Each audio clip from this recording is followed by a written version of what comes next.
यह आदमी plane crash के बाद समुद्र में 3 दिन और 3 रात तक तैरता रहा। जब वो लगभग हिम्मत हार चुका था तब उसने दूर कहीं एक आइलैंड देखा। जल्दी से वो अपनी बोट लेकर बीच पर आया, लेकिन आइलैंड बिल्कुल सुनसान था। वहां इंसान का नामो निशान नहीं था। वो चिल्लाता रहा लेकिन वहां कोई नहीं था। फिर उसने बीच पर पैर से एक बड़ा सा हेल्प का सिग्नल बनाया ताकि ऊपर से गुजरते प्लेन उसे देख सकें। इसके बाद उसने बीच पर ही अपनी बोट का इस्तेमाल करके एक टेम्पररी शेल्टर बनाया और थकान से चूर होकर डिसाइड किया कि कल कुछ और प्लान करेगा। लेकिन रात को जब वो सोने ही वाला था, जंगल से एक अजीब सी आवाज आई।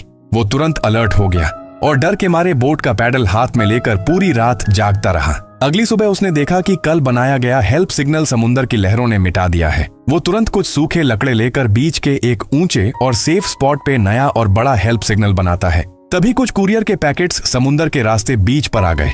टॉम ने सब पैकेट्स उठाए, सोचा किसी काम आएंगे। तभी जंगल से फिर वही अजीब आवाज आई। उसने जोर से चिल्लाया लेकिन कोई जवाब नहीं आया। इस बार वो हिम्मत करके जंगल की तरफ गया। जैसे ही वो कुछ आगे बढ़ा तभी कुछ उसके पास गिरा और उसे डरा दिया। जब उसने देखा तो पता चला वो नारियल था। उसने और नारियल इकट्ठा किए क्योंकि उसने पूरा दिन कुछ खाया पिया नहीं था।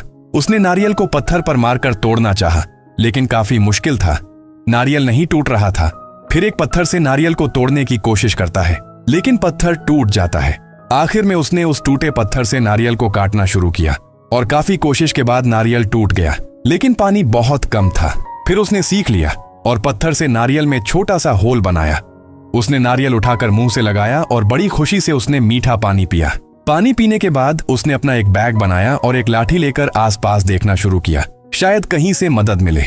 वो सुबह से शाम तक चलता रहा। उसे बस एक और कुरियर पैकेट मिलता है, उसके अलावा कुछ नहीं मिला और एंड में उसे लगा कि वो वापस वहीं आ गया जहां से चला था। अब उसने डिसाइड किया कि पहाड़ के सबसे ऊपर चढ़ के देखे कि क्या ये सच में एक अकेली आइलैंड है। चढ़ते वक्त उसका पैर पत्थर से कट गया, काफी खून निकला।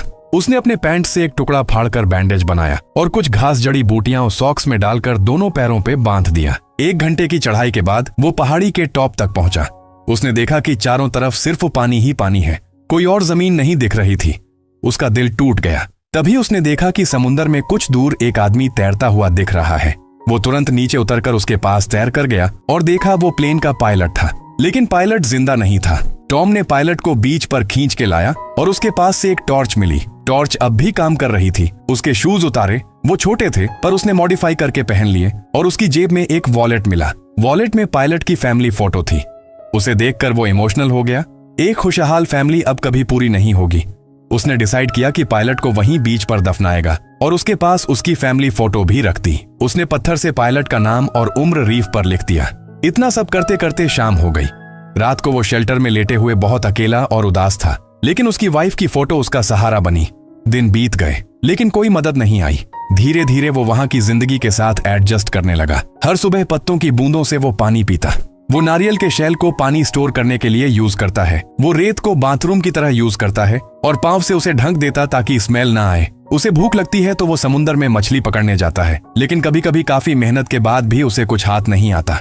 फिर एक रात जब उसको नींद नहीं आ रही थी तो वो बीच पर वॉक करने गया। तभी उसने देखा कि समुद्र में एक लाइट दिख रही है। उसने तुरंत समझ लिया कि ये किसी शिप की लाइट है। वो एक्साइटेड हो गया और जोर जोर से आवाजें देने लगा। उसने देखा कि शिप की तरफ से कोई रिस्पॉन्स नहीं आ रहा तो वो लाइट लेके जोर जोर से हिलाने लगा ताकि शिप वाले उसे देख सकें। पर समुद्र के बीच में उसकी छोटी सी लाइट कुछ भी नहीं थी। रेस्क्यू की उम्मीद में उसने अपनी छोटी बोट निकाली, अपने अंडरवियर का इलास्टिक सिर पे बांध के एक टेम्परेरी कैप बनाया और बोट में बैठ गया ताकि वो शिप तक पहुंच सके। उसने पूरी ताकत लगा के पैडलिंग स्टार्ट की। बड़ी बड़ी लहरें उसकी बोट को आगे जाने से रोक रही थीं। सुबह से लेकर दोपहर तक बोट चलाने के बाद भी सिर्फ 100 मीटर ही जा पाया। फिर भी वो हार नहीं माना, लगातार पैडलिंग करता रहा। आखिर में एक बड़ी लहर ने उसकी बोट को उल्टा दिया और बदकिस्मती से उसकी टांग चट्टान से टकरा गई और वो दर्द से चीखने लगा। जख्मी हालत में घिसटते हुए अपनी बोट लेकर वापस आइलैंड आया और जैसे मुसीबत कम थी, एक तूफान भी आ गया और तेज बारिश शुरू हो गई। उसने जल्दी से बोट से उन कुरियर पैकेजेस को ढक दिया। कोई शेल्टर नहीं था और टांग जख्मी थी, इसलिए वो आइलैंड के एक कोफा के पास गया। लाइट से आसपास चेक किया और सेफ समझ के अंदर चला गया। किस्मत से वहां एक स्प्रिंग था। बहुत ज्यादा प्यास लगी थी, इसलिए झुक के पानी पीने लगा। गंदा पानी था लेकिन प्यास बहुत थी। पानी पीते पीते वो वहीं सो गया लाइट बंद करना भी भूल गया। अगली सुबह जब उठा लाइट डेड थी और उसकी टांग का इन्फेक्शन बढ़ गया था। अगर टाइम पे ट्रीटमेंट नहीं हुआ तो टांग खराब हो जाएगी। उसने पैकेजेस खोलना शुरू किया। पहले पैकेज में स्केटिंग शूज थे जिनके ब्लेड यूजफुल लग रहे थे। दूसरे पैकेज में एक वॉलीबॉल था। तीसरे में एक लेडीज स्कर्ट थी, लेकिन स्कर्ट का ब्लैक नेट उसे यूजफुल लगा। बाकी के पैकेजेस में कैसेट्स और एक बेकार कॉन्ट्रैक्ट पेपर मिला। आखिरी पैकेज पे एक एंजल विंग्स का सिंबल था।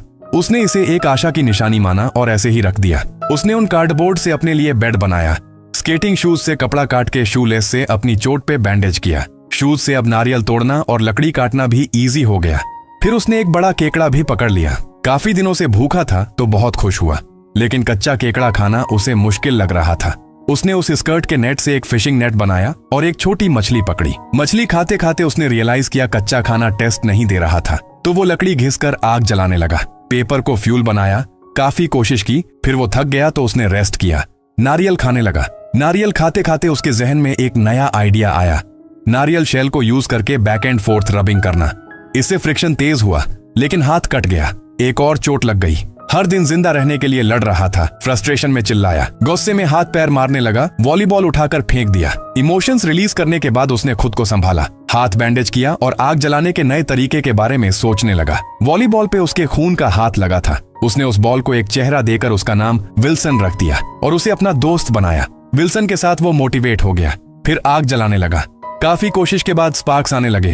फिर उसने देखा कि हवा कम होने की वजह से आग बुझ रही थी, तो उसने एक गड्ढा बनाया और उसमें लकड़ी रख के जोर से घिसने लगा और मुंह से हवा दी और फिर फाइनली आग जल गई। उसकी खुशी का कोई ठिकाना नहीं था। रात को उसने बीच पे एक बड़ी आग जलाई ताकि रेस्क्यू सिग्नल दिया जा सके।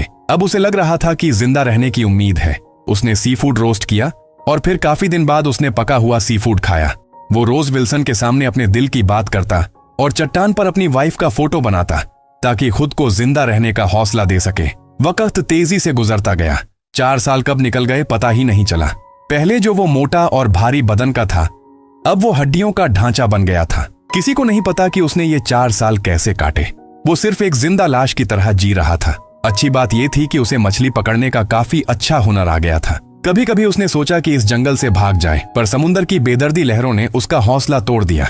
एक दिन जब वो समुद्र में खाना ढूंढ रहा था तो उसे एक लोहे का टुकड़ा मिला। नई चीज देखकर वो बहुत खुश हो गया। उसने उस मेटल को बीच पर खड़ा किया और विल्सन के साथ बैठकर उसे देखने लगा। धीरे धीरे उसके दिमाग में एक आइडिया आया। वो हल्का था, फोल्ड भी हो सकता था और टूटता नहीं था। एक परफेक्ट सेल बनने लायक था।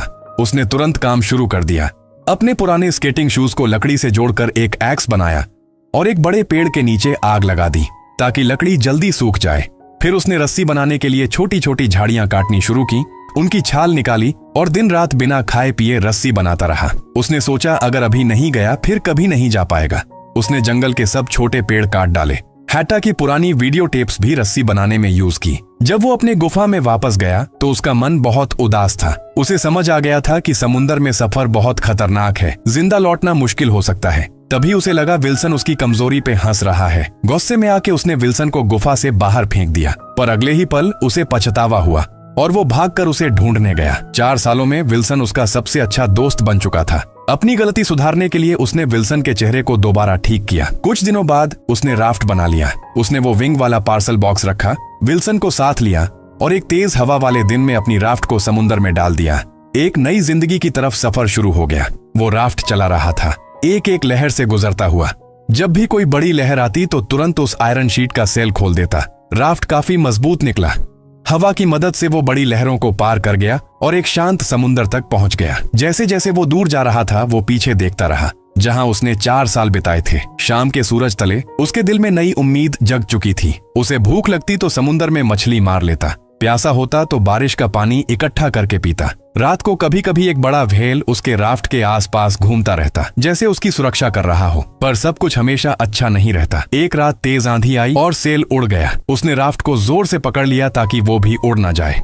अगले दिन व्हेल ने पानी फेंका जिससे वो होश में आया, पर जागते ही देखा विल्सन गायब था। वो पागल हो गया, चिल्लाने लगा। अच्छा हुआ विल्सन दूर नहीं था। वो तुरंत पानी में कूद गया। उसने राफ्ट को अपने साथ बांधा और विल्सन की तरफ तैरने लगा, पर रस्सी छोटी पड़ गई और वो इतना थक चुका था कि कुछ नहीं कर सका। उसके सामने विल्सन दूर चला गया। एक पल में उसने महसूस किया जैसे उसने सब कुछ खो दिया हो। उम्मीद की आखिरी कड़ी भी टूट गई। उसने सब कुछ छोड़ दिया, राफ्ट पर लेट गया और तैरता रहा समुंदर में बिना किसी मंजिल के। पता नहीं कितना वक्त बीता। अचानक एक दिन एक शिप के इंजन की आवाज आई। उसने तुरंत हाथ हिलाकर मदद मांगी। शिप के लोगों ने उसे देख लिया। 1500 दिन के बाद वो बच गया। पर जब वो वापस मॉडर्न शहर आया तब उसे पता चला कि उसकी वाइफ ने किसी और से शादी कर ली है और बच्चा भी है। सच ये था कि 1500 दिन सब कुछ बदल देने के लिए काफी थे।